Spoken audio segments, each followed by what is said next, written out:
Wait a minute, didn't they use this exact same song for Survivor Series not even half a year before this event? Why did the WWE end up using this song for WrestleMania as well? Did they literally run out of song ideas and thought, why don't we just use one we used for Survivor Series? I'm sure no one will notice. Guess what? I noticed. Welcome to the emotion! Also, I like this song, I admit that, but I hate what WWE did to it by editing the lyrics. You know, there's lyrics that go like this. I get a feeling that I never had before. And WWE took out the I part. Now it's get a feeling that I never had before, which has the lyrics not making sense anymore. What's wrong with leaving the I in there? WWE fans are still filing in! WWE fans are still filing into the stadium? What, was there ticket issues going on or something like in 2016, 4 years later? Wait, we're kicking things off with a World Heavyweight Championship match? 2 years in a row? What is it with WWE putting their world titles at the start of WrestleMania? It's 100% stupid. Also, Sheamus won the Royal Rumble match, which means he will be in the main event of WrestleMania. Instead, it was like, yeah, I won the Royal Rumble match, which means I am opening this show for some stupid reason. Seriously, I'm already pissed off at this event and we just started. Oh, man! He did it! Oh, come on, this is stupid, and this is a kick to the balls of all the fans who expected a great match between these two wrestlers. It's dumb enough that the world title kicked off WrestleMania, but to have it last only 18 seconds is even more dumb. Hey, for those of you who were excited for this match because of the awesome build-up to it, the refund stands are this way. For 18 seconds of a wasted world title match, this event gets 18 cents. Allow me to introduce to you Mr. John Laurinaitis. Yes. Yeah. Who's standing right behind me, making this dramatic entrance look unnecessary. You are creating a moment that will be etched in the annals of WrestleMania history. I'm a little embarrassed to say this, but I completely forgot about John Laurinaitis and his team winning their match on this night. They're still filing in to the Sun Life Stadium. Guarantee all those who are still filing into the stadium are going to be pissed off when the guy beside them says that Sheamus already beat Daniel Bryan in an 18-second waste of time. Kane's pyro was so intense you can barely hear it. Trends.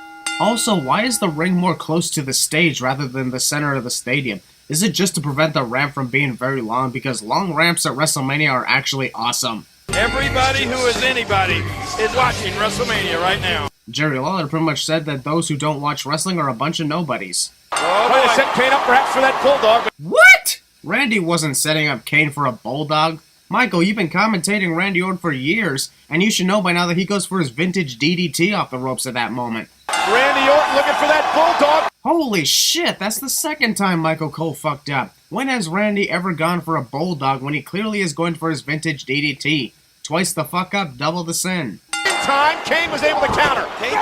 Kane jumped forward for some dumb reason after being kicked in the leg. What the hell's going on here? WWE decides to show the promo between Cody Rhodes and The Big Show midway through Cody's entrance. WWE is a dick to Cody. In the tag team matches that he's won, he wasn't involved in the pinfall victory. Except for WrestleMania 26, where he pinned John Morrison to retain the tag team titles. Remember that, Michael? You were there. Oh yeah, and WrestleMania 27, when he pinned Heath Slater to win that 8-man tag match as well? That was the same night you faced Jerry Lawler. Round at WrestleMania. The Big Show thinks he's Rey Mysterio. The Big Show thinks he's Rikishi, somewhat. Either that or he just wants to crush Cody's head with his ass, I don't know. Do it. Cody Rhodes going for the disaster kick again. And thus Cody's balls have been destroyed. Match involving a celebrity makes it obvious on who's going to win. Is on Beth. Camera issues. Well, you know, some are saying that jealousy from even Beth. What does Beth have to be jealous of? She is the freaking Divas champion. For the second match in a row, WWE decides to show the promo leading up to it midway through a wrestler's entrance. Stop that already. WrestleMania match made official just because of a simple touch to the chin. Just goes to show that anyone can compete at WrestleMania for any reason. For the honor of the WWE fans, I challenge Vince McMahon to a match at WrestleMania with his CEO status on the line. It is glorious. Hey, wait, look at this. Hey, the stink face is not supposed to look sexy. You are depriving the awesomeness of that move. Nicely, gonna work on the injured. The fact that fans are chanting for Daniel Bryan proves they're not into this match, and somehow I don't blame them as much. I wasn't entertained by this match as much, knowing full well that since a celebrity is competing in a match at WrestleMania, it'd be obvious that they would win. I mean, it's... Oh, watch out. Come on, Beth. Come on, Beth? Is Jerry seriously acting like Beth hitting a simple kick on Maria is wrong? because we are in the WWE. It was Maria's choice to get in the ring, so don't expect the other wrestlers to take it easy on her. Continue here. Look at Eve. Whoa! Eve. Maria does basically what I would do to anyone that twerks in my face. I hate twerking. I totally did not do that at WrestleMania this year when New Day entered. No, this is not good. Get down from there. Slowest climb to the top rope I have ever seen. Jim Ross is calling only one match and not the whole night. Is the end of an era. One of the most hyped up big time matches of the night is happening not even 1 hour into this 4-hour show. Why not just put it as the main event, or just before The Rock vs. John Cena? Also, end of an era? That was misleading advertising right there, because what era ended on this night? I honestly can't come up with anything here. The Undertaker had told Triple H, "We are the last of our kind," which made me believe they would both have their final match on this night. If the streak had ended on this night, yes, it would be the end of an era. If both wrestlers retired after this match, it would also be the end of an era. However, these two still compete to this day. What fucking era ended tonight? You can't call Hunter versus Taker an era, as that's just a match. Pyro fail at WrestleMania for Shawn Michaels, especially on a big match like this. It is the end of an era. As of now, the only end of an era I can come up with here is the end of JR commentating at WrestleMania. That's the closest I can get to the end of an era here. This camera seriously needs to get checked for possible issues here. Can Triple H do what his best friend was unable to do? Well, you know the old saying, third time's the charm? I bet Hunter believes that is the case here. The cerebral assassin, Triple H. Yeah, we definitely needed that additional introduction from you, Michael. Am I in the right position here? I can't see shit. That's right, I got a mohawk, bitch. Also, why did Undertaker cut his long hair? I don't see the same Undertaker anymore. One whole goddamn minute of staring, and the cell hasn't even been lowered yet. I'll be honest, until the moment these two slowly looked up at the cell, I had completely forgotten that this was a Hell in a Cell match.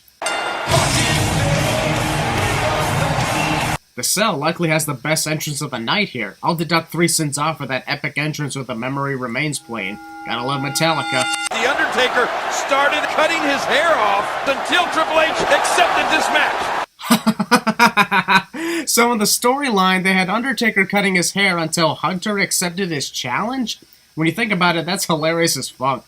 You better accept my challenge or else I will keep cutting my hair until I'm bald. If you continue to refuse, I will start shaving my pubes and start cutting my clothes. Yeah, you're definitely gonna accept now. Triple H was absolutely obsessed to have this match. That would be Undertaker that was obsessed to have this match. You mean The Undertaker was obsessed to have this matchup with Triple H? That's what I said, Cole. What? No, it wasn't. This is an end of an era. Do I seriously have to make a bonus round on the many times they say end of an era on commentary? Oh no, oh no. Oh, man! Right between the eyes. Goes Triple H's hand. Not the shoulders, but the spine. Wait a minute. Doesn't Hunter know that it was shit like this that caused Undertaker to get stretchered out in the first place the previous year? Hell, he even broke character to see if Undertaker was okay. So why is he doing the same, hitting him as hard as he could with a chair shtick that almost caused Undertaker to be out of shape forever? Cover him! But referees aren't supposed to tell someone to cover his opponent, thus taking sides. End it, or I will! Hunter says that about 5 to 6 more times in this match. Don't stop it. Don't stop it. Ha! Giggity! Literally 5 minutes of this match is Shawn deciding on whether or not he should ring the bell. I'm ringing the bell. Please, please let me ring the bell. If you're going to ring the bell, just do it already. No, oh my God, oh my God! Whenever you see Hunter about to smash someone's skull with a sledgehammer, you know he'll be unsuccessful. Oh! Assaulting referees. What? Oh my God! Man, referees are taking quite the abuse on this night. Next to Shawn vs. Undertaker at WrestleMania 25, this was one of the most intense moments where we believed the streak was over. What an awesome performance here by all 3 of these wrestlers. After Undertaker kicked out of the Sweet Chin Music and Pedigree combo, Shawn decides to do a random twirl, for some reason. Shawn did superkick Hunter for that. Ew. Shawn actually did a 3 count right there. Did they seriously censor the audio over the goddamn D-Generation X crotch chop? Like, what the fucking fuck? That makes no sense, censoring the audio for a non-verbal gesture. If you tell me they did it because it's a PG show, need I remind you that DX had their last run in the middle of the PG era? The count and the 3! The bell taking forever to ring after the match is over. Also, thank you for putting on the best match of the night and having so many the streak is over moments. I will deduct 20 sins, which is ironic to Undertaker's 20th victory. I've obviously been saying this for a long ass time, but this right here was the perfect time for Undertaker to retire from the ring. Retire at a perfect 20 wins with no losses. Also, if you truly wanted to go with the end of an era tagline, either the streak dies or one or both of these wrestlers retire. I guess that tagline was just to sell tickets with no real meaning to it. This aftermath lasts 10 minutes. Not really demonic of the Demon of Death Valley now, is it? The Bella Twins on separate sides. And the intern, general manager. After over 6 months of running WWE Raw, why are we still calling John Laurinaitis the interim general manager? Sponsors WrestleMania. Skip! Why wasn't this match an elimination match? Would have been much more exciting and intense rather than one fall to the finish. They're watching all over the world live in places like Didn't you say that about 3 times already during this event? Jack Swagger. What has he ever done at WrestleMania? He was in my corner last year when I won. I'm surprised that Michael Cole doesn't remember Jack Swagger winning the very last Money in the Bank ladder match to ever occur at WrestleMania. He's been on more manhunts than the FBI. I have no idea how many times Jerry Lawler has said that a female has been on more manhunts than the FBI because I lost count. This would have been the perfect moment for Teddy to attack John. Yeah, get around there. Why didn't Zack just ignore Eve being in the ring? While I don't condone Eve's appearance in the ring, at the same time I also blame Zack for the team's loss. This happens at least once in almost every marriage. Also, post-match assault. That rule stating you will be disqualified for being outside of the ring for more than 10 seconds, even though it takes longer than that for a countout to occur. WWE shows the promo for this match right in the middle of Chris Jericho's entrance. Why does this keep happening? Oh, and insulting, embarrassing. Even though this was one of the best matches of the night next to the Hell in a Cell match, a large chunk of it was Chris trying to make sure CM Punk gets disqualified. Punk unintentionally mooning the crowd. Even though Chris wants to get Punk disqualified so he can win the title, he does realize that he's basically asking for brain damage. Also, not only does Chris want Punk disqualified, but he also wants Punk to break the rule of hitting chair shots to the head.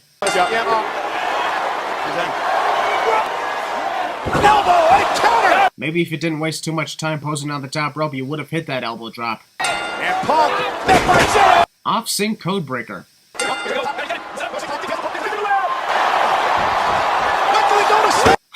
Didn't learn your lesson from taking forever on the elbow drop, did you? WWE honestly has been showing this WrestleMania 29 ad too many times at this event. Seriously, just as we are hyped up for this literally 1 year long main event, we gotta sit through this? I mean, I don't have a problem with Brodus Clay, but we're 3 hours into this 4-hour show, and the last thing we need is an impromptu segment. You brought the Bridge Club? Okay, I'll tell everybody. You're gonna tell us what you believe we don't know? Sure, it's not like you said the whole thing into your microphone. Sorry, but skip! 1 whole year of build-up with 75% of that full year completely ignoring this match. Also, this is the second time WWE went through misleading advertising.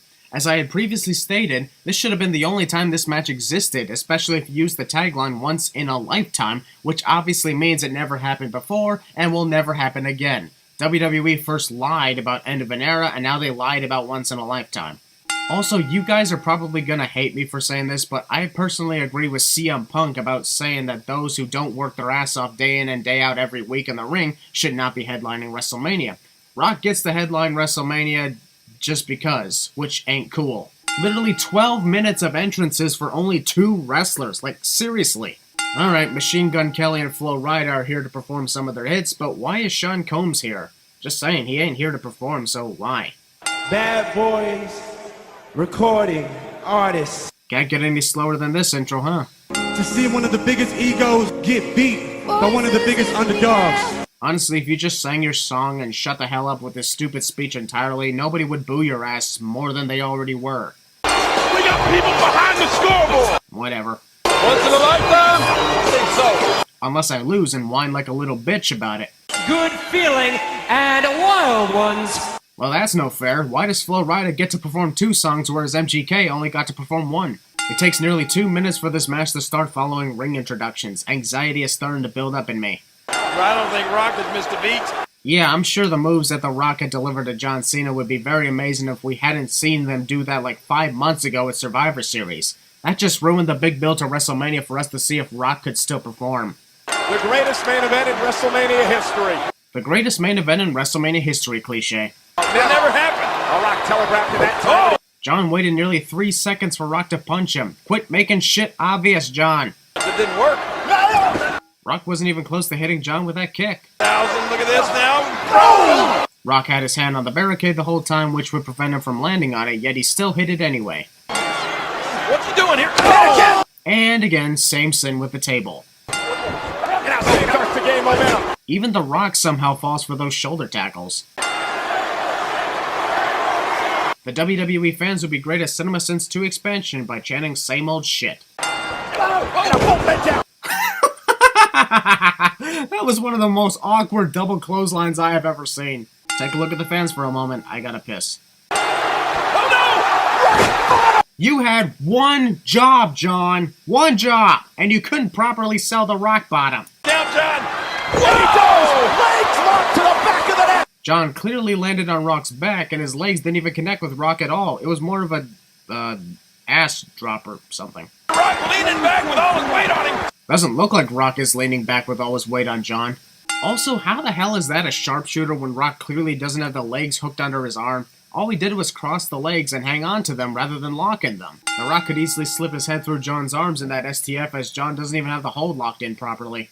Referee tests arm for consciousness from wrestler, and the wrestler always returns to strength on the third time, cliche. I can't believe it! Finishing moves are like taking body slams these days. 30 minutes into this match, and it's like finishing moves don't affect either wrestler.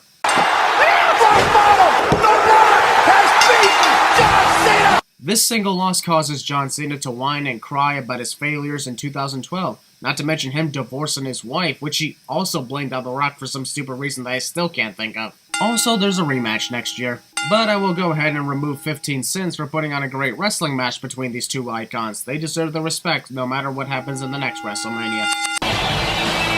I think The Rock... The Rock pretty much said in his head to the referee, "I won, give me a hug." Just kidding, get out of here. The Rock didn't beat me, I beat me, which I know doesn't make sense, but I'll roll with it and see if it gets me anywhere, face. It was the greatest WrestleMania of all time. It was the greatest WrestleMania of all time, cliche. Like, seriously, this is said like once every single year.